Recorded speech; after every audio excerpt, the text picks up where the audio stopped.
akomi isolé. Kagame a benel naï.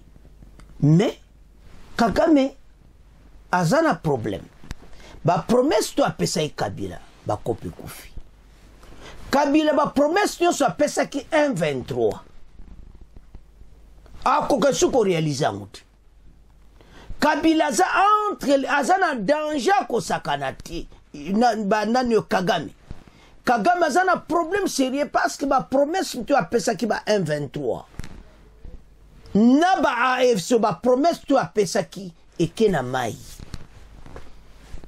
Batu na ye oh ezana doa oh mais doa koma ezana doa bisima ba o discuter na doa oh nanga me to yokara ki boete ya me to yokara ki boete match za ndenge zali Kagame bande ko tala il souffre sérieusement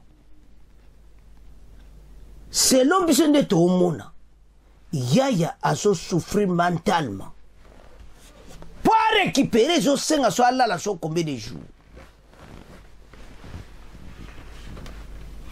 Ah bon on ko ba ido ka kufi non arrête. Le monsieur est malade. Ba koro e salami e pesi pasi ya prometa ki batunende mususu. Ba américain va surprendre. Et combien de négociations de paix. Bon oui bela bato ba kufi wana. C'est le Kagame a rien récompense. Bato tout ba ye ba kubande ba kufa ki belé ba Rwandais à l'est. Kabila n'a pas le choix et c'est qu'il a na Kagame maye le sili ba ngomi bali. Donc ba promesse nyo so Kagame pa ya Kabila les pantins ba 2023 ba tout wana et kotan mobulu. Banluka lisunzela ko benda ka ba plan ba wazalendo suba le biso toza awo oh mais toyiba le susuti era ngo toyiba ebele mais tabo me kape bozo kutana ba mbiskata ko sakanati bandeka nzelo wazalendo baleka babaye complètement ba kompeso simbati bo comprendre que mwana Museveni aye na Kinshasa alubo ifuto attaquer ba wazalendo pour bazape ba ocha mobulu batali fade satali kaka osigika donc eko simbati wazalendo diasa réserve armée ya ADC officiellement alors azotia bomba passe bango balinye mikolo ba yiba mingi passe bango yiba na bango lisuzuti ba américain ba yo vansa masulu alors c'est vendredi semaine au Mobimba USA Zaya Koyinda la délégation congolaise basée Belé la délégation rwandaise bon au vendredi kai kwamba baya kusigner et puis bon mona Kagame semaine prochaine le vendredi na USA soko a récupérer malade azobela eza malade moko mental malade azobela eza po azuku.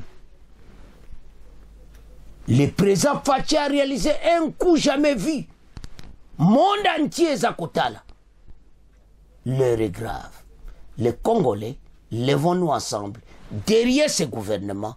Le récit est total. Appuyons biso nyonso akora USA par ce match eza pena kitoko. Benemi nyonso mawatu bakope na bango nyonso ekufi baza ko regretter na ndenga kosakanati.